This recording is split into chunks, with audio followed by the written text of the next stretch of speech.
कहते हैं कि लखनऊ खुशियों का दूसरा शहर है, यानी कि भारत देश में सबसे ज्यादा खुशियां मनाने वाले शहरों में लखनऊ का नंबर दूसरा आता है। और यह है बसंतपुर, एक छोटा सा गांव जो लखनऊ से कुछ ही दूरी पर स्थित है। वैसे इस गांव में सभी खुशहाल नजर आ रहे हैं, लेकिन वो कहते हैं ना कि हर सिक्के का दूसरा बाजू भी होता है। जिंदगी के जद्दोजहद की परीक्षा में हर कोई पास नहीं होता, कुछ लोग फेल भी हो जाते हैं। अब इसी को देख लो, ये है मोनू जो इंटर की परीक्षा में तीसरी बार फेल हो चुका है। पढ़ाई में इनका मन ही नहीं लगता और किताब देखते ही इसके चेहरे का रंग उड़ जाता है। और फिर क्या, पढ़ाई के मामले में अक्सर पिताजी की डांट सुननी पड़ती है।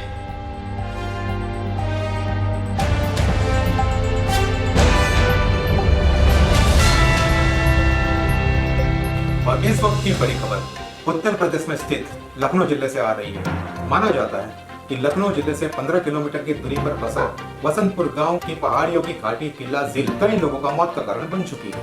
पिछले हफ्ते इस झील से निकलने वाली नदी और नालों में से पुलिस ने 15 से भी ज्यादा लाशें बरामद की है। बसंतपुर गाँव के कुछ चश्मदीदों का कहना है कि गुमशुदा लोगों में से कई लोगों को आखिरी बार झील के आसपास ही देखा गया था। केस की गंभीरता को देखते हुए पुलिस ने अपनी कार्यवाही जोर शोर से शुरू कर दी है और खबर मिलते ही बसंतपुर गांव की ग्राम पंचायत ने किला झील के रास्ते पर एक चौकीदार को तैनात कर दिया है। और आइए अब जानते हैं मौसम का हाल। लखनऊ में आज मौसम अधिकतम 38 डिग्री और न्यूनतम 28 डिग्री।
क्या हुआ? कौन है आप? मुझे क्यों पकड़ रहे हो? मुझे छोड़ दो, मैंने कुछ नहीं किया। चलो यहाँ पर आओ। क्या लिखा है यहाँ पर? पढ़ने आता है? हाँ, मैं जानता हूँ ये मौत का रास्ता है और यहाँ पे लोग आत्महत्या करने आते हैं और उनकी बॉडी भी किसी को नहीं मिलती। सब कुछ पता है, फिर भी आए। कहीं तुम आत्महत्या तो नहीं करने वाले? हाँ, मैं मरने आया हूँ। नहीं जीनी मुझे ऐसी जिंदगी। मैं परेशान हो गया हूँ, अब बर्दाश्त नहीं होता मुझसे। 2 डंडे मारूंगा और भाग यहाँ से। मरने चला आया? अभी तक तो बालिग भी नहीं हुआ है तू।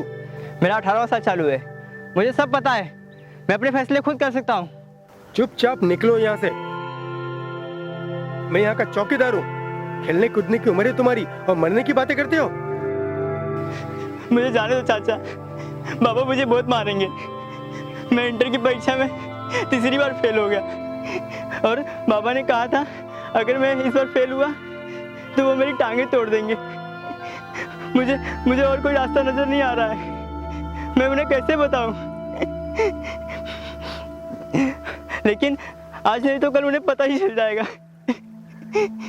पागल हो गए तुम। तुम्हारे बाबा ने तुम्हें धमकाया और तुम सच मान बैठे। गुस्से में सभी माँ बाप कहते हैं अपने बच्चों से तुम्हें खाना नहीं दूंगा, तुम्हारी टांगे तोड़ दूंगा, तुम्हारे सर फोड़ दूंगा। उनका वो मतलब बिल्कुल नहीं होता, समझे?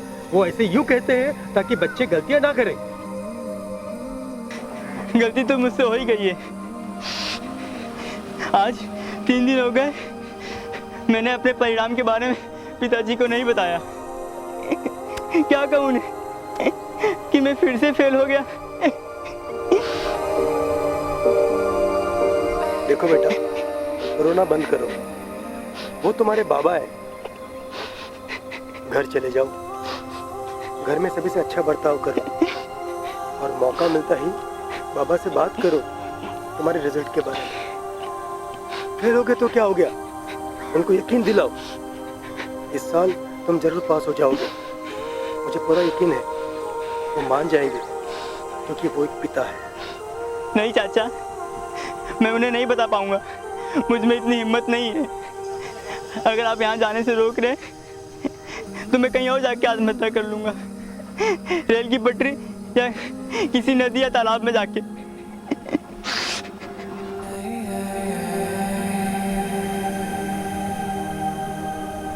जरा सोचो, तुम्हारे बाद तुम्हारे माता पिता का क्या हाल होगा? तुम्हारी माँ तो बेचारी चित्ती जी मर जाएंगी।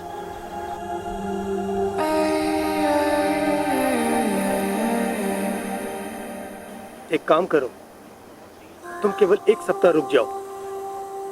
कोशिश करो कि पिताजी से बात हो जाए। यदि बात नहीं होती है तो फिर तुम तुम्हारे रास्ते और हम अपने रास्ते। 7 दिन का सवाल है।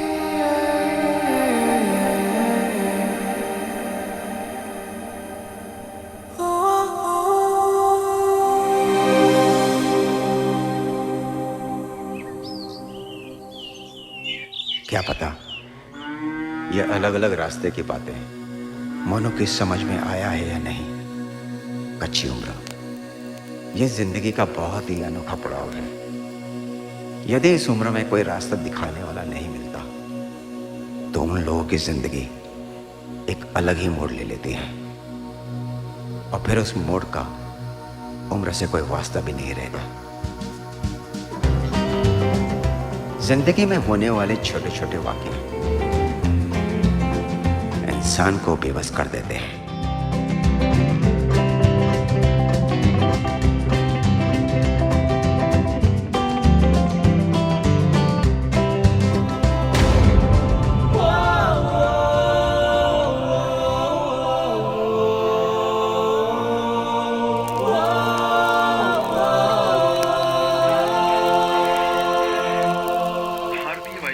आज अपनी स्थापना की 89वीं वर्षगांठ मना रही है। विदेश मंत्री एस जयशंकर ने कहा, आतंकवाद, महामारी तथा जलवायु परिवर्तन पर भारत और अमेरिका के विचार समान हैं। जम्मू कश्मीर के उपराज्यपाल ने कहा, चौकीदार बता, यही रास्ता है ना जो कीला झील की तरफ जाता है? सुना है कि बहुत फेमस है आत्महत्या के लिए। देखो बाबूजी, आप नहीं जा सकते, यहाँ पर जाने में प्रतिबंध है। क्या प्रतिबंध है? तू रोकेगा मुझे? हाँ, तू रोकेगा? देखो बाबूजी, आप होश में नहीं हो। मैं तो केवल अपनी ड्यूटी निभा रहा हूँ। भाड़ में गई तेरी ड्यूटी। मैं मरने जा रहा हूँ और तुझे मार के मरूंगा ना तो मुझे घंटा फर्क पड़ने वाला है। इसलिए तेरे लिए अच्छा होगा कि तू मेरे बीच में पड़ मत। देखो बाबूजी, आप होश में नहीं हो। मैं तो केवल अपनी ड्यूटी निभा रहा हूँ। अब तू बताएगा कि मैं होश में हूँ या नहीं हूँ। चुपचाप अपनी आँख, नाक, कान, मुंह सब कुछ बंद करके वहाँ पे बैठ जा और बता कि किला झील का रास्ता कौन सा है। यही रास्ता है किला झील का। तो अच्छा सुन, पकड़।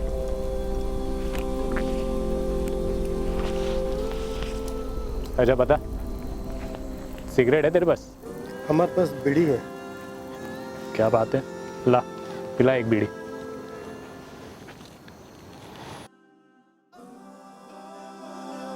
जैसे ये बीड़ी खत्म होगी ना, वैसे ही ये मुसाफिर निकल पड़ेगा मरने के लिए।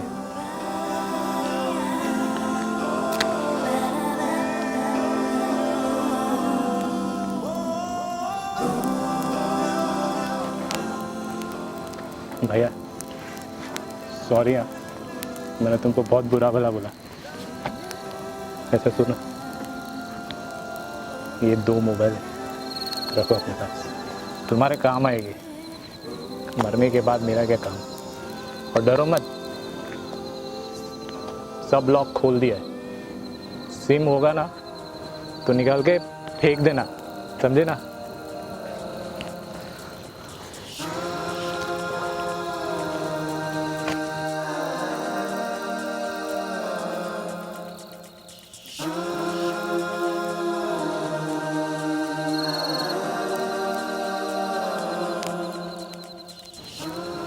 चलो चलता हूं मैं। साली को पता तो चलेगा इतना प्यार करता था मैं, मालूम है।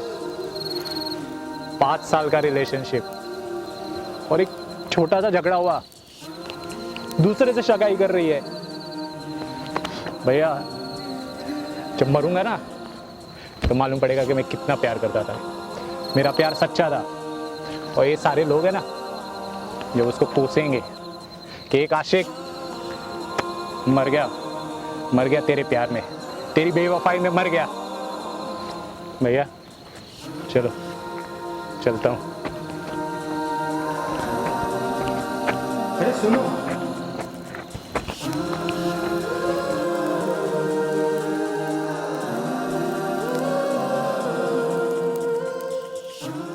तुम्हारे 5 साल के प्यार में तुम्हें धोखा मिला और तुमने इतना बड़ा कदम उठाने की सोच ली। तुम्हारे माँ बाप का 20 साल का प्यार तुम्हें नजर नहीं आ रहा है। तुम्हारे घर वाले तो जीते जी मर जाएंगे तुम्हारी मौत की खबर सुनकर। वाह, क्या अच्छा फर्ज निभा रहे हो बेटे होने का। जाओ मरो, वो तो किसी और के साथ शादी करके खुश हो जाओगी। नुकसान किसका हुआ? तुम्हारे माँ बाप का। बढ़िया है, मैं अपने नाक, मुंह, कान सब बंद करके बैठ जाता हूँ। आप जाओ, आप जाओ, आप जाओ। तो बताओ क्या करूं मैं, बता। दिल जलता है मेरा, नहीं जी सकता हूं मैं उसके बिना, इसलिए जा रहा हूं मरने के लिए। बताओ मुझको। आओ यहाँ पे बैठ जाओ।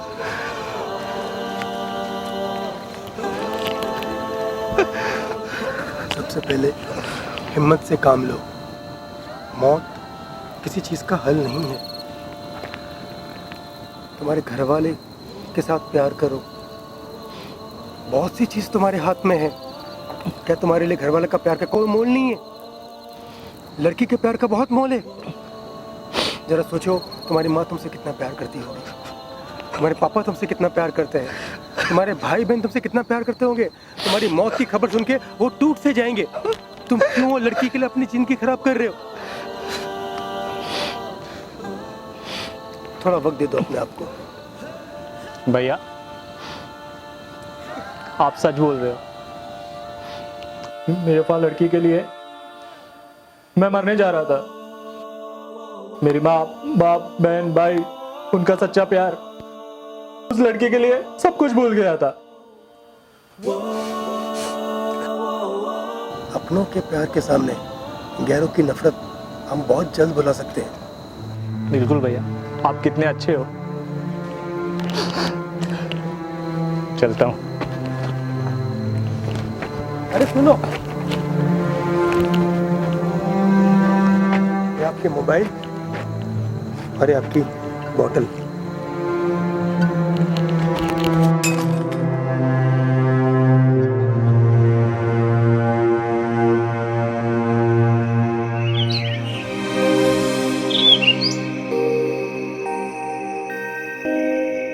बिल्कुल सही फरमाया चौकीदार ने। अपना अंत कर लेने से किसी समस्या का अंत नहीं होता, बल्कि अपनों के लिए ढेर सारी समस्याओं का प्रारंभ होता है। आप किसी इंसान का दिल बस तब तक दुखा सकते हो जब तक वो इंसान आपसे प्रेम करता हो।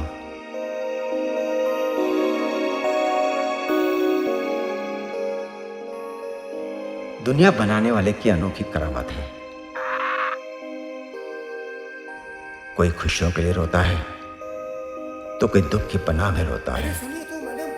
अजीब सिलसिला है जिंदगी का।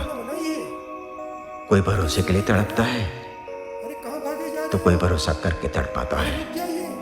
अरे सुनिए, तो कहाँ भागे जा रहे हो? अरे सुनिए, पागल हो गए हो क्या? पागल इसको बोला? अपनी औकात में रह, समझे?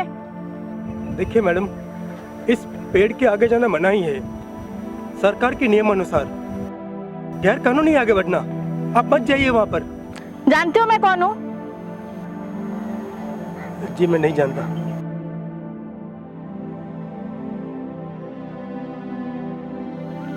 ये लो, तुम्हारी तनख्वाह भी इतनी नहीं होगी। अब मुझे मत रोकना, मैं जा रही हूँ अपनी जान देने।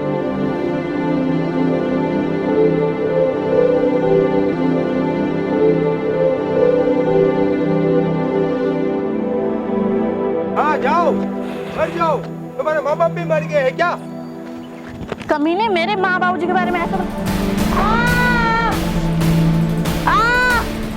आ! आ!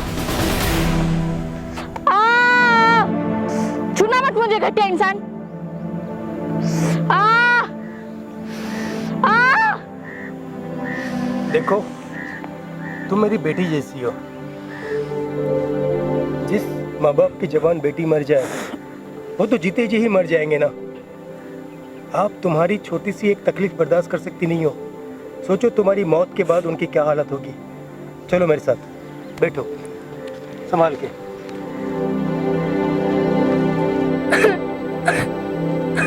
आप यहाँ पर बैठिए।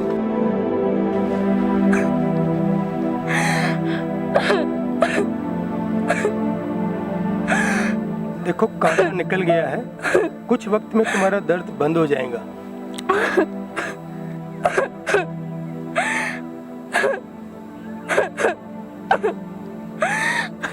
बेटा, क्या बात है? आखिर ऐसी कौन सी मुसीबत आन पड़ी इन छोटी सी उम्र में तुम पर? मैं 4 सप्ताह से पेट से हूँ। मेरे बच्चे का बाप मुझे छोड़कर शहर चला गया। वो 1 महीने से मेरा फोन नहीं उठा रहा है। हे भगवान, मुझे मर जाने दो।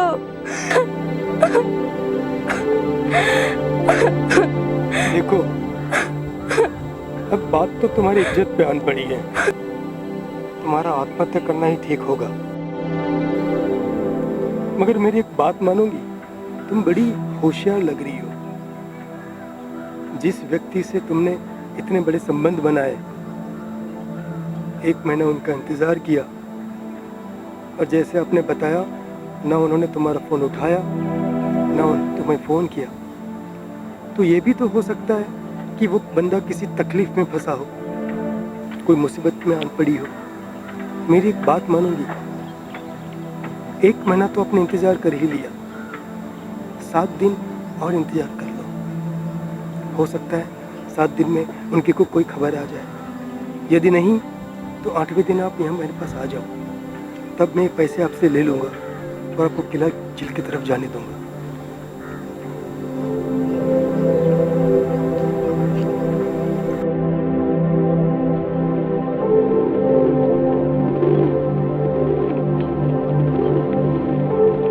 हाँ अम्मा, कैसी हो आप? बस सब ठीक चल रहा है। बड़ा अजीब शहर है अम्मा, जो भी आता है मरने मारने की बात कर चला जाता है।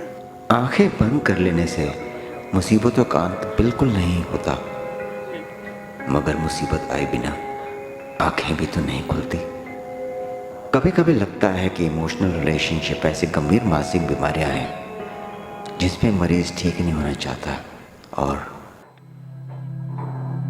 अरे सुनो भैया, ओ भाई, कहाँ चले जा रहे हो? अरे आगे जाना मना ही है। देखो भैया, भैया मुझे जाने दो, मुझे मरने दो, मेरे पास और कोई चारा नहीं है। तुम चाहो तो तुम मेरा ये मोबाइल रख लो, चाहो तुम मेरा ये बटुआ भी रख लो, लेकिन मुझे मरने दो, मुझे मरने दो।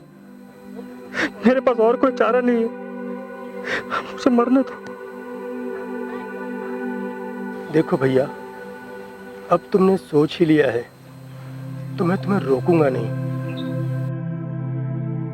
एक बात कहना चाहूंगा। क्या? ऐसा है भैया कि मैं घंटों अकेले यहाँ पर ड्यूटी करता हूँ, मेरे से साथ कोई बात करने वाला तक नहीं है। अकेलेपन का दर्द क्या होता है कोई मुझसे पूछे। पशु पक्षियों से बातें करता हूँ मैं यहाँ पर, और इस फोन से बातें क्या करता हूँ। क्या तुम 2 घड़ी मेरे साथ बैठ के कुछ बातें करोगे? तुम्हें पुण्य मिलेगा, खुशी मिलेंगी थोड़ी मुझे। तुम बहुत भले इंसान लगते हो। किसी गरीब की दुआ मिले तो शायद मुझे स्वर्ग प्राप्त हो जाए। ठीक है, मैं तुमसे बात करता हूँ, मगर क्या बात करूं? बोलिए, कैसे हैं आप? बस भैया, निभा रहे हैं जिम्मेदारियां का बोझ। अपनों की बहुत यादें आ रही है, गांव की यादें आ रही है, घर वालों की यादें आ रही है। अब क्या करें, शहर में ड्यूटी जो करते हैं, जिम्मेदारी है हमारे पर। बिटिया की शादी करवानी है, माँ का इलाज चालू है, एक बेटा है जो स्कूल जाता है। चल रही है सर, गुजर बसर चल रही है। आप कुछ अपने बारे में बताइए। मेरे बारे बताने लायक कुछ नहीं है, मैं सिर्फ सुनूंगा, तुम बोलो। अच्छा, तो शायद तुम्हारा तो कोई परिवार नहीं होगा, अपने पीछे कोई जिम्मेदारी छोड़ के नहीं जा रहे हो ना भैया?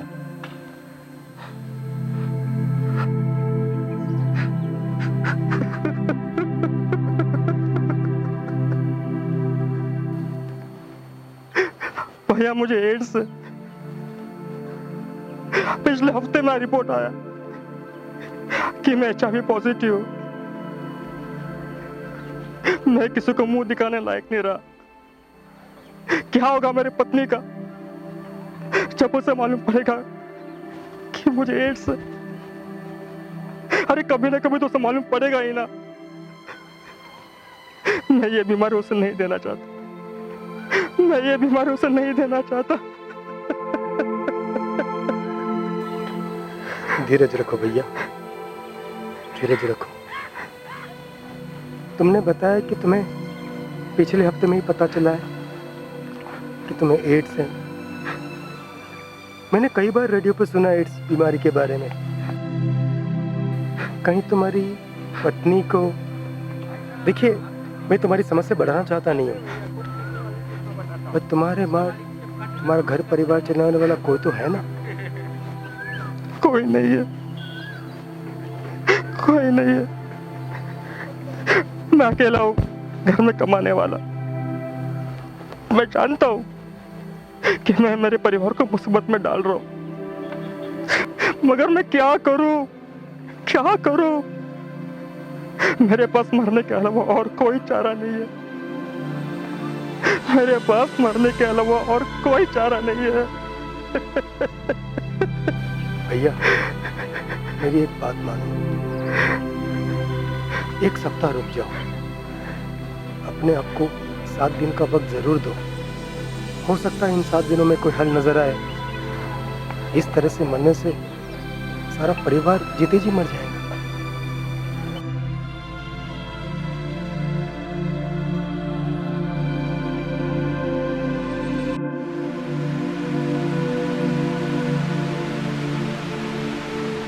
है प्रभु, इनको भी 7 दिनों का वास्ता दिया। समझ नहीं आ रहा है कि ऐसे क्या होने वाला है इन 7 दिनों में। वैसे बहुत कुछ सिखा देती है जिंदगी अनजाने में, जो सबक किसी किताबों में दर्ज नहीं मिलते। कुछ लोग कहते हैं जिंदगी एक जुआ है, समझ लो सब कुछ दांव पे लगाना है। चलिए कहानी को आगे बढ़ाते हैं।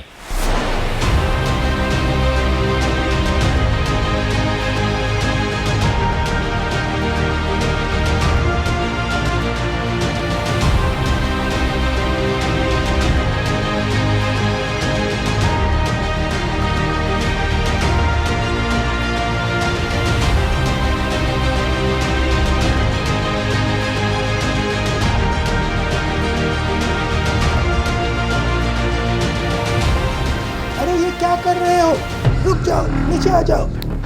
आ जाओ, वरना बुरे हाल मुझे मर जाने दो भैया, मुझे मर जाने दो, मुझे नहीं जीना। आत्महत्या किसी चीज का हल नहीं होता है। बैठो यहाँ पर, बैठो। शांत हो जाओ भैया, शांत हो जाओ। पियो पानी थोड़ा। आत्महत्या किसी समस्या का हल नहीं होता।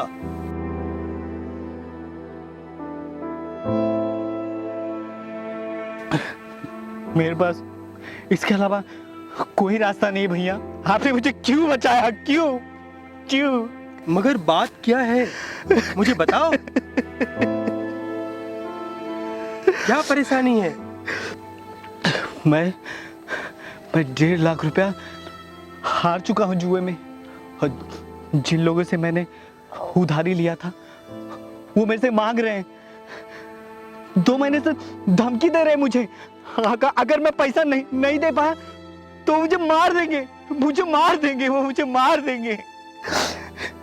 मेरी तनख्वाह भी तो 12,000 ही है। एक पत्नी है मेरी, एक 4 साल की बच्ची है। कैसे चुकाऊं मैं उनका पैसा? कैसे चुकाऊं? मुझे कुछ समझ नहीं आ रहा है भैया।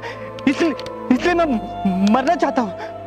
मैं मरना चाहता हूँ भैया, मैं मरना चाहता हूँ। शांत हो जाओ भाई, शांत हो जाओ। जरा सोचो, तुम्हारे बाद तुम्हारे परिवार का क्या होगा? ये कभी सोचा है? हाँ, मैंने सोचा है। मैंने 3 लाख का बीमा करवाया है मैंने। मेरे जाने के बाद मेरी बीवी को तो पैसा मिलेगा, और वो लेनदार का भी पैसा चुकता हो जाएगा। कुछ पैसे भी उसके हाथ में बचेंगे। लेकिन अगर मैं उनका पैसा नहीं चुका पाया तो बहुत खतरनाक लोग हैं भैया, बहुत खतरनाक लोग हैं। वो मेरे घर पे जा सकते हैं और मेरे बीवी के साथ, मेरे बच्चों के साथ कुछ भी कर सकते हैं भैया। वो कुछ भी कर सकते हैं भैया, कुछ भी कर सकते हैं, कुछ भी। कुछ नहीं होगा तुम्हारे परिवार को। ऊपर वाले पे भरोसा रखो। और क्या तुम्हें पूरा यकीन है कि तुम्हें इंश्योरेंस के पैसे मिल जाएंगे? जरा सोचो, यदि ऐसा होता तो सारे गरीब और दुखी लोग अपने नाम पर बीमा निकाल कर आत्महत्या कर लेते। क्या? मेरे मरने के बाद भी पैसा नहीं मिलेंगे? मैं समझा नहीं। देखो भैया, तुम्हें समस्या का हल ढूंढना चाहिए, ना कि तुम मरने के बारे में सोचो। जरा सोचो, तुम्हारी 4 साल की बेटी है, एक जवान बीवी है, उनका क्या होगा तुम्हारे बाद? तुम्हें तुम्हारे परिवार का सहारा बनना चाहिए, और बुरे वक्त में तुम्हारा परिवार ही तुम्हारा सहारा बनेंगे। मौत कभी किसी समस्या का हल नहीं होता। मगर वो लेनदार का क्या करूं मैं? वो तो मुझे परेशान कर रहे हैं। उन्हें तो पैसा चाहिए खाली, और आज का ही तारीख दिया है उनको।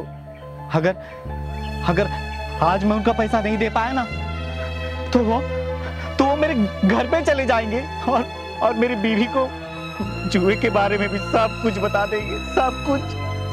कुछ नहीं होगा ऐसा, डरो मत। उससे बेहतर ऐसा क्यों नहीं करते कि तुम ही अपनी बीवी को सब कुछ बता दो। जुए की सारी बातें उनकी माफी मांग लो। उसके बाद कसम खा लो कि आज के बाद जुआ कभी नहीं खेलोगे। समस्या का हल हो जाएगा। इतनी हिम्मत नहीं है भैया मुझे बहुत डर लग रहा है भैया, मुझे बहुत डर लग रहा है। हिम्मत से काम लो। उन लोगों को अभी फोन करो और उन लोगों से 7 दिन की मोहलत मांग लो, और उन 7 दिनों में तुम सारी सच्चाई अपनी बीवी को बता दो, उनकी माफी मांग लो। उन 7 दिनों में हिम्मत जुटा के उनको कहो कि जुए में हारी हुई रकम आप एक साथ नहीं लौटा सकते। यदि फिर भी वो नहीं माने और जबरदस्ती करने की कोशिश की तो उनको धमकी दो कि तुम आत्महत्या कर लोगे और उनकी जिम्मेवारी उनकी होगी। बात पैसों की, उनको बोलो कि आप हर महीने 2000 रुपये अपने तनख्वाह में से दे सकते हैं। कुछ नहीं होगा तुम्हें और कुछ नहीं करेंगे वो लोग। हिम्मत से काम लो। कैसी हिम्मत भैया, मैं बहुत कमजोर इंसान हूं। मैं आज तक मैंने उनसे कभी ऊंची आवाज में बात नहीं की, और अगर आज मैं उनसे कुछ बोलूंगा तो मेरी जान ले लेंगे, वो जान ले लेंगे, मेरी जान। तुम्हें हिम्मत करनी होगी। डर को हटाकर उन लोगों का सामना करना होगा। इन 7 दिनों में तुम्हें अपने आप को मजबूत बनाना होगा। अगर आप नहीं कर पाए, आपका नसीब और आपकी जिंदगी। मगर तुमने एक बात तो सुनी होगी ना, एक कमजोर हिरनी अपने बच्चों के लिए कई बार शेर से भी भिड़ जाती है। तुम तो फिर भी इंसान हो।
हेलो हेलो अभय। हाँ सासू माँ, नमस्ते। नमस्ते बेटा, कैसे हो? सब ठीक है, सब चल रहा है। बेटा वो सीमा बता रहे थे कि आप बड़े परेशान रहते हो आजकल। नहीं, कोई प्रॉब्लम नहीं है। सब बस वो ऐसे ही बात कर रही होगी कुछ। सब सही है, सब चल रहा है मजे से। अच्छा बेटा, सीमा को फोन दो। माता जी, सीमा स्कूल गई है बच्चों को लाने, बस आती होगी अभी। वैसे बाबूजी कैसे हैं? बाबूजी ठीक है, वो अभी गांव गए हैं। अच्छा, तो कब आने वाले हैं वैसे? यही कोई 10 दिन में आ जाएंगे। लग रहा है माता जी सीमा आ गई। बात कराता हूँ आपसे, रुकिए।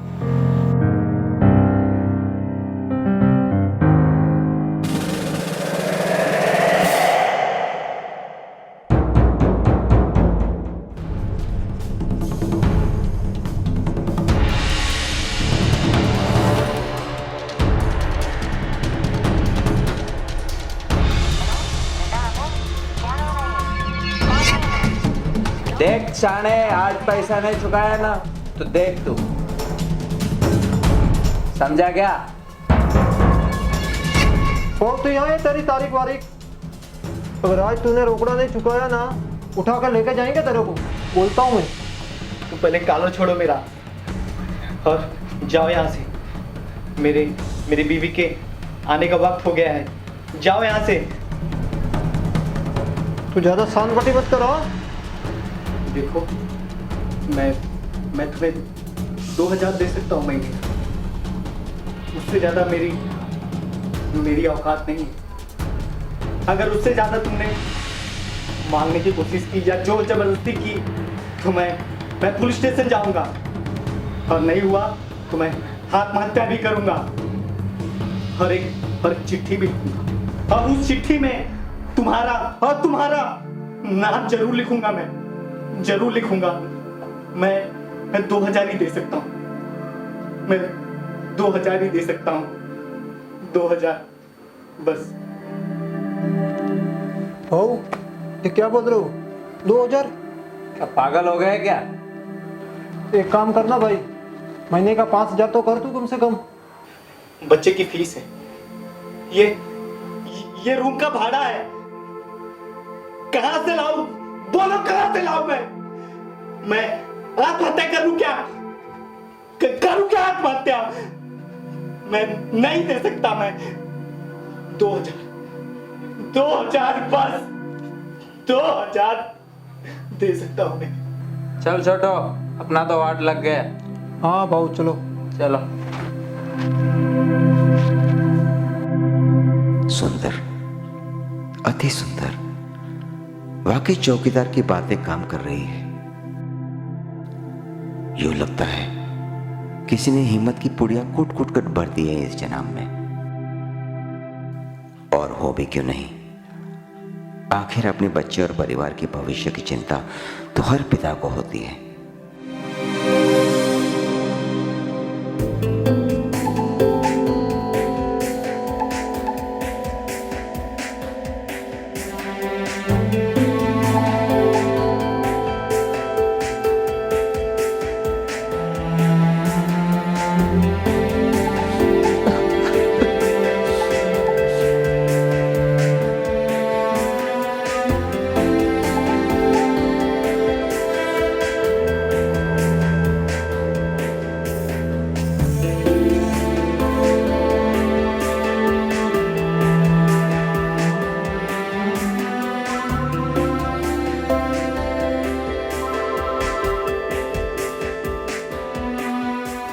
आनंद जी पापा।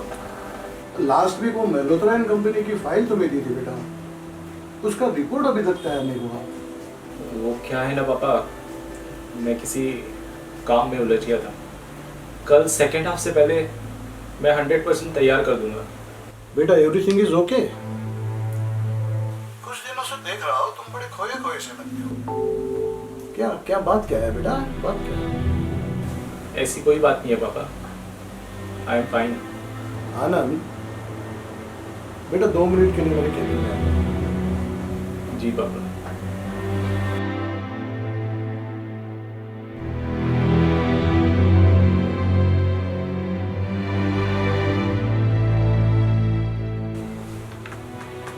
बैठो बेटा।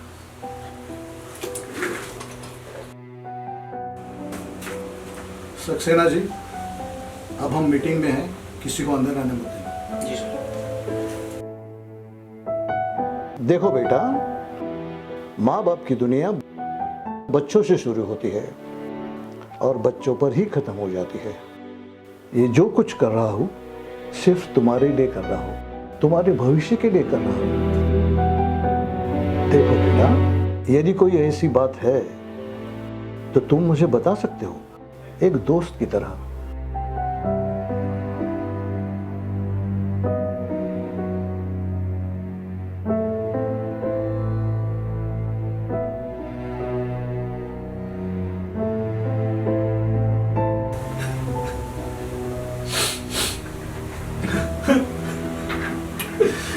क्या हो गया? पापा, वो अंजलि है ना, मुझे छोड़ के किसी और से सगाई कर रही है, पर मुझे उसके जाने का कोई गम नहीं। मुझे तो इस बात का दुख है कि मैंने आपका और मम्मी का बहुत दिल दिखाया। उसकी वजह से मैंने आपकी कितनी बदतमीजी की, मुझे माफ कर दो पापा, मुझे माफ कर दो। काम डाउन बेटा, काम डाउन। सुबह का भूला शाम घर लौटे, तो उसे भूला नहीं कहते बेटा। लो। अपनों से भी कोई माफी मांगता है भला?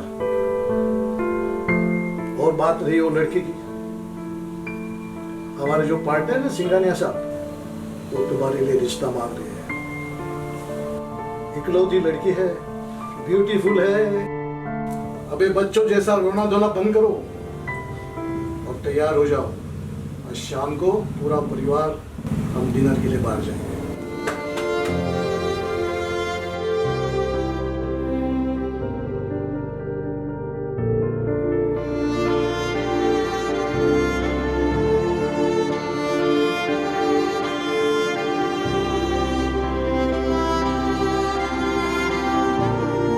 सच्चे रिश्तों की खूबसूरती एक दूसरे की गलतियां बर्दाश्त करने में ही है, क्योंकि बगैर कमी के इंसान की तलाश में लोग अक्सर अकेले रह जाते हैं।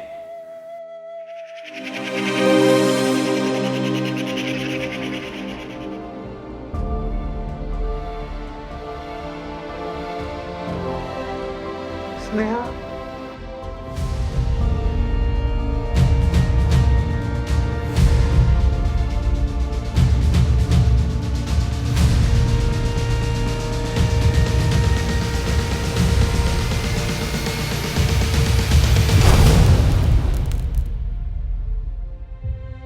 कुत्ते, कमीने, धोखेबाज इंसान, मैं तुम्हें नहीं छोड़ूंगी। मैंने तुम जैसी शहरी पर विश्वास करके बहुत बड़ी गलती कर दी। मैं तुम्हें माफ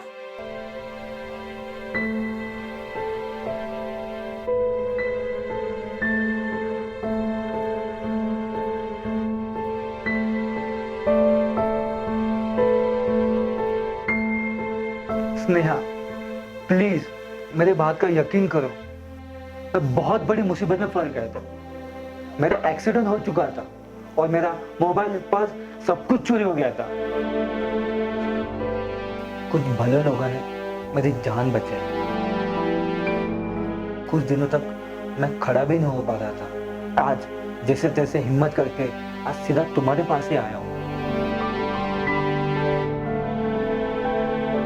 मुझे माफ कर दो राहुल। मैं गुस्से में ना जाने क्या कुछ भूल गई। मुझे माफ कर दो। मैं बहुत परेशान हो गई थी। मैं अपनी जान देने गई थी। क्या बोल रही हो? क्या बात है स्नेहा? राहुल, मैं तुम्हारे बच्चे की माँ बनने वाली हूँ, मगर तुम्हारा इस तरह गायब हो जाना, मैं तो टूट सी गई थी। शांत हो जाओ जानू, हिम्मत रखो। कुछ नहीं होगा तुम्हें और हमारे बच्चे को। हम जल्दी शादी कर लेंगे। आज के बाद कभी मरने की बात मत करना। मैं तुमसे बहुत प्यार करता हूँ और नहीं जी पाऊंगा तुम्हारे बिना। मैं भी तुम्हारे बिना नहीं जी सकती राहुल।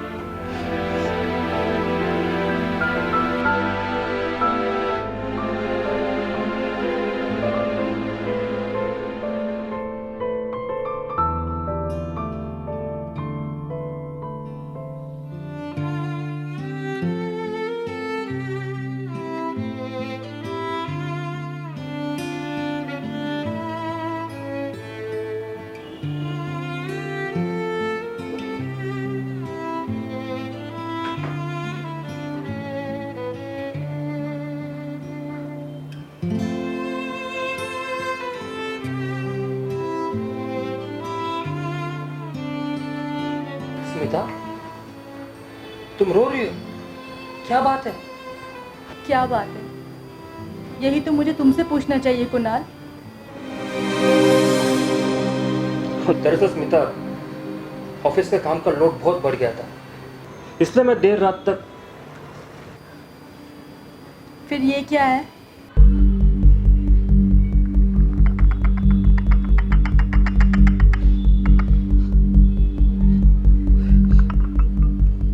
स्मिता, मेरी बात का विश्वास करो। मुझे नहीं पता मुझे बीमारी कैसे हो गई। स्मिता, मैं जानता हूँ कि दुनिया की कोई भी पत्नी ये बात बर्दाश्त नहीं कर सकती। मेरे बात का विश्वास करो। मुझे नहीं पता मुझे बीमारी कैसे हो गई।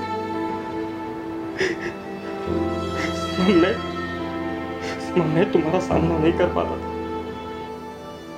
इसलिए मैं जान दे गया था, आत्महत्या करना चाह रहा था। सीमा, मुझे तो ऐसा लगा कि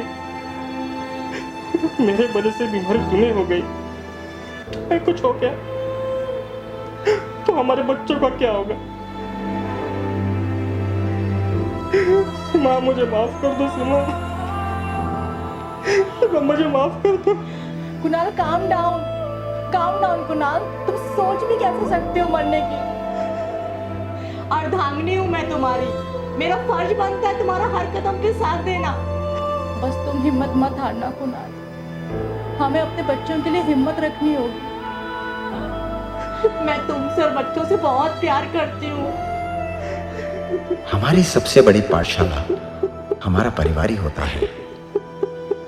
चाहे हम कितना भी गलत हो, हमारे अपने हमारा साथ कभी नहीं छोड़ते।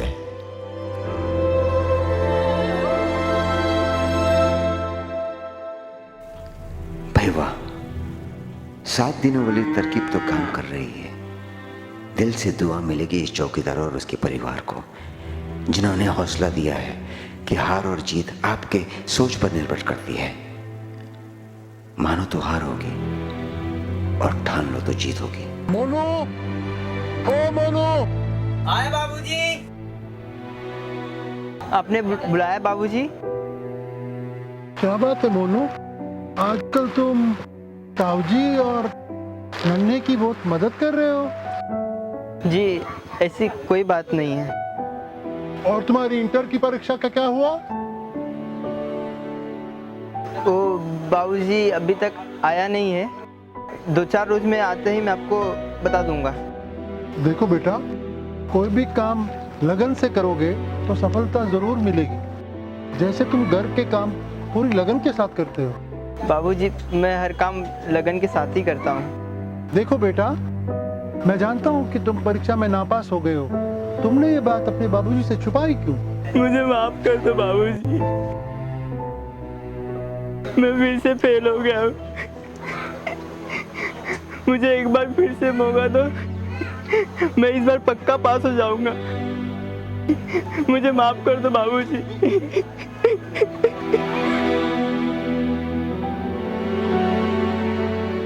मुझे भी लगता है कि इस बार तुम जरूर सफल हो जाओगे।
जिसने महसूस किया हो सच्चे रिश्ते को।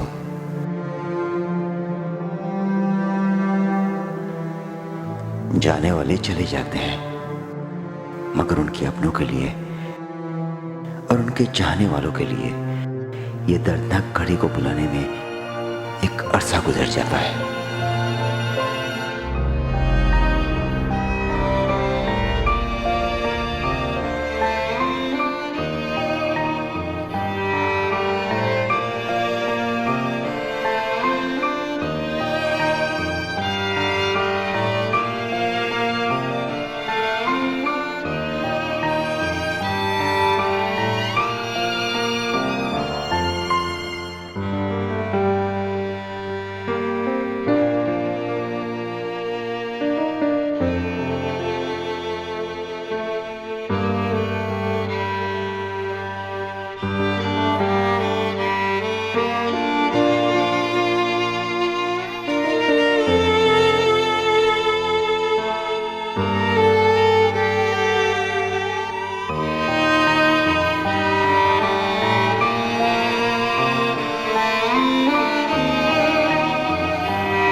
हटो हटो हटो हटो जरा हटो।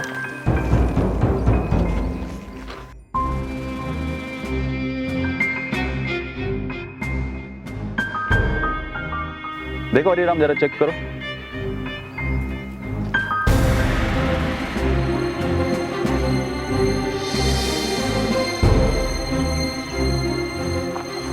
सर सांसें तो रुक गई हैं, लगता मर गया। देखो लोगों को बचाने के लिए ऐसे यहाँ तैनात किया था और खुद ही। सर बड़ा आश्चर्य होता है, क्या सोचकर इस गरीब आदमी ने नस काट कर आत्महत्या कर ली। कुछ तो वजह होगी, जरा चेक करो आजू बाजू कुछ मिलता है क्या?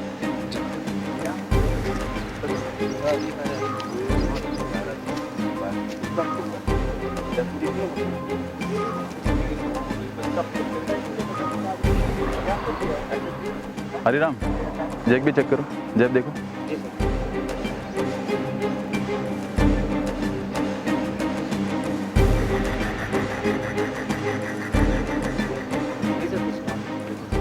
एक काम करो, एम्बुलेंस को कॉल करो।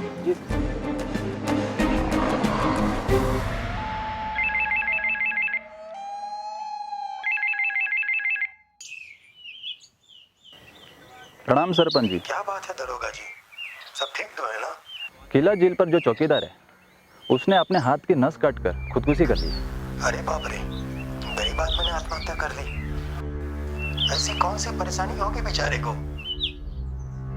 गरीमत है, किला जेल से उसने छलांग नहीं लगाई, ड्यूटी करते करते चला गया बेचारा।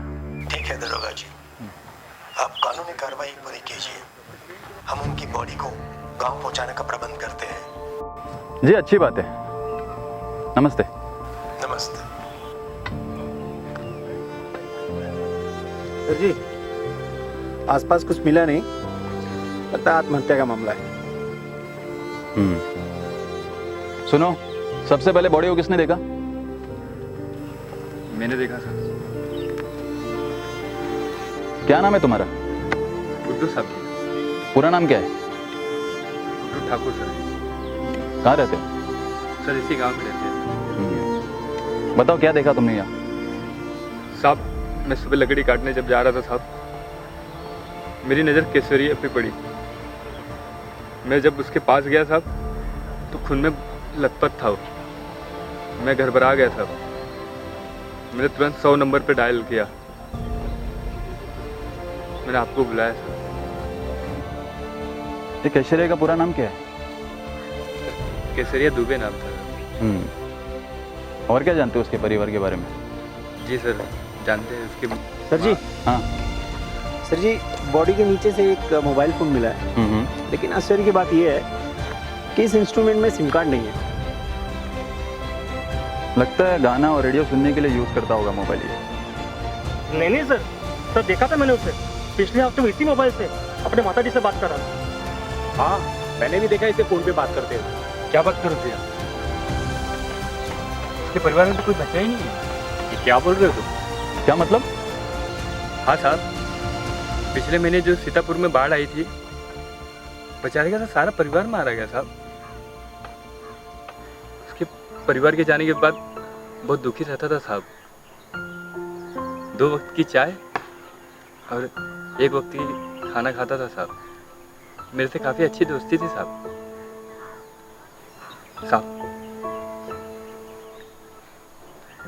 उसकी बॉडी मुझे सौंप दो, मैं उसका क्रियाक्रम करना चाहता हूँ साहब। हरे राम, क्या हुआ? एम्बुलेंस का क्या हुआ? इन सभी का स्टेटमेंट ले लो और गुड्डू ठाकुर को थाने का पता दे दो। बॉडी डिकम्पोजिट होने पर सारे गांव में परेशानी होगी।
जिंदगी में सभी लोग दोस्त या रिश्तेदार बनकर नहीं आते,